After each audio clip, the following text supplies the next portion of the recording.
దేశ ప్రధానిగా నరేంద్ర దామోదర్ దాస్ మోదీపై ప్రజలకు ఇంకా మోజు తీరలేదు. ఆయనకు హ్యాట్రిక్ విజయాన్ని అందించేందుకు జనం ఇష్టపడ్డారు.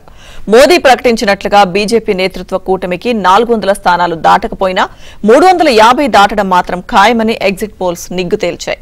వరుసగా అన్ని సర్వేలు కూడా ఎన్డీఏ గెలుస్తుందని చెబుతూనే ఇండియా కూటమి బాగా వెనుకబడిపోతుందని కూడా తేల్చేశాయి. దాదాపు నెలకు పైగా కొనసాగిన ఉత్కంఠకు ఇప్పుడు తెరపడింది.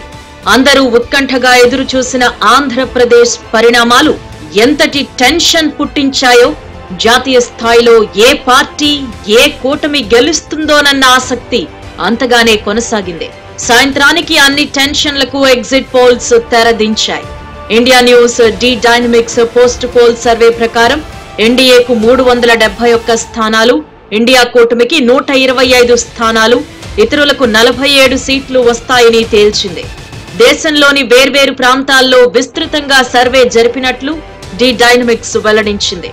జన్ కీ బాత్ ఎగ్జిట్ పోల్స్ ప్రకారం ఎన్డీఏకు 362 నుంచి 392 వరకు, ఇండియాకు 141 నుంచి 161 వరకు, ఇతరులకు 10 నుంచి 20 స్థానాలు రావచ్చు. ఆ సంస్థ చాలా రోజులుగా సర్వేలు నిర్వహిస్తూ తాము నిత్యం ఖచ్చితమైన ఫలితాలు ఇస్తున్నట్టు చెప్పుకుంటుంది. రిపబ్లిక్ భారత్ మ్యాట్రిజే సర్వే ప్రకారం ఎన్డీఏకు 353 నుంచి 368 స్థానాలు రావచ్చు. ఇండియా గ్రూప్ కు 118 నుంచి 113 సీట్లు వస్తాయి. ఇతరులకు 43 నుంచి 48 స్థానాలు దక్కే అవకాశం ఉంది.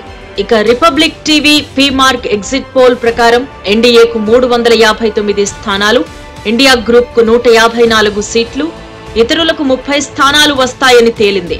మరోపక్క అన్ని సర్వేల సగటు తీసుకుంటే పోల్ ఆఫ్ పోల్స్ లో ఎన్డీఏకు 359 సీట్లు, ఇండియాకు 154 వస్తాయని తేలింది. ఇతరులకు 36 సీట్లు రావడం ఖాయంగా కనిపిస్తోంది. సాయంత్రానికి వెలువడిన వందల కొద్ది ఎగ్జిట్ పోల్స్ లో ఏది కరెక్టో జూన్ 4న ఫలితాలు వెలువడినప్పుడు తెలుస్తుంది.